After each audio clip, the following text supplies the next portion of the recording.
8 horas e 57 minutos em Manaus. Bom dia, hoje é quarta-feira, dia 18 de março de 2020. Bom dia, está no ar o Rádio Notícias, o compromisso com a informação pela Boas Novas FM e pelo aplicativo Mano. Na apresentação, Jones Moura e Ivo Vieira. A partir de agora, você vai acompanhar as principais notícias ocorridas nas últimas 24 horas em Manaus, no Amazonas, no Brasil e no mundo. Em destaque no dia de hoje, presidente Bolsonaro anuncia que vai fechar a fronteira com a Venezuela. Governo federal pedirá que Congresso reconheça a calamidade pública no país. França anuncia verba de 2 bilhões de euros para o sistema de saúde. Sejusc suspende funcionamento dos PACs em Manaus. Amazonprev restringe serviços presenciais para aposentados e pensionistas devido ao coronavírus. Aulas da rede estadual são suspensas em mais 14 municípios do Amazonas. Homem é morto a facadas dentro de casa em Manaus. No esporte, Copa América e Eurocopa são adiadas para 2021. Os detalhes destas e outras informações você confere nesta edição do Rádio Notícias, que já está no ar pela Boas Novas FM.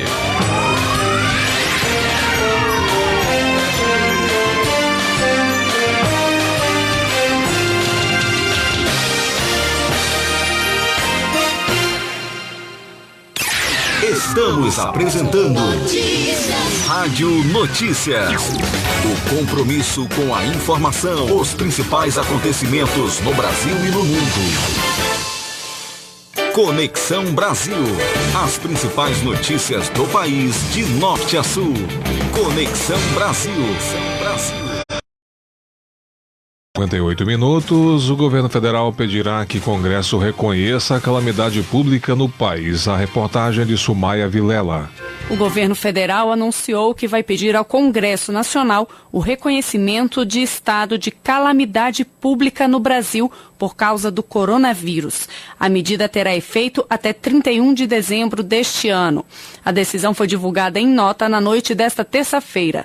A decretação da calamidade pública dispensa o governo federal de atingir a meta de resultado fiscal prevista na Lei de Diretrizes Orçamentárias, a LDO, e, consequentemente, libera a União de obedecer à limitação de gastos prevista na Lei de Responsabilidade Fiscal.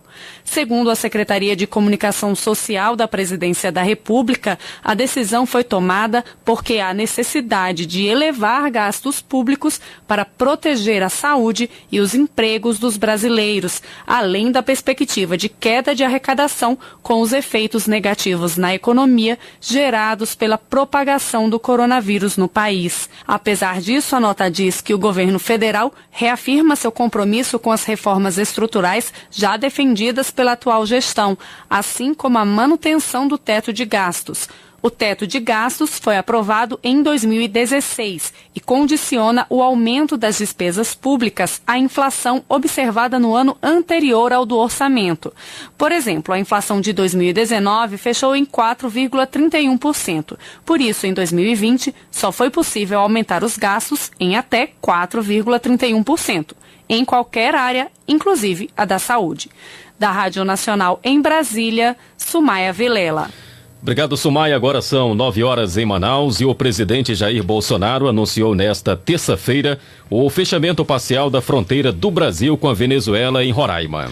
A medida será publicada no Diário Oficial da União desta quarta-feira e vai prever que o tráfego de mercadorias continuará liberado. A Venezuela tem 33 casos de coronavírus e Maduro impõe quarentena. O presidente brasileiro reafirmou o que tem dito, que não se pode ter histeria em razão da pandemia do novo coronavírus. Conforme a Organização Mundial de Saúde, o vírus se espalhou por diversos continentes. No Brasil, segundo o Ministério da Saúde, são 290 casos confirmados e 8.819 suspeitos. Ao falar com a imprensa no Alvorada, Bolsonaro informou que nesta quarta-feira vai conceder uma entrevista coletiva com todos os ministros no Palácio do Planalto, para explicar as medidas adotadas pelo governo para conter o avanço do coronavírus no país. Segundo o presidente, à noite haverá uma outra entrevista com os chefes dos três poderes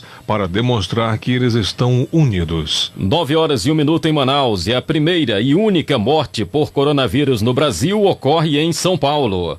O país tem mais de 200 milhões de habitantes e vive um pânico desenfreado por causa do Covid-19.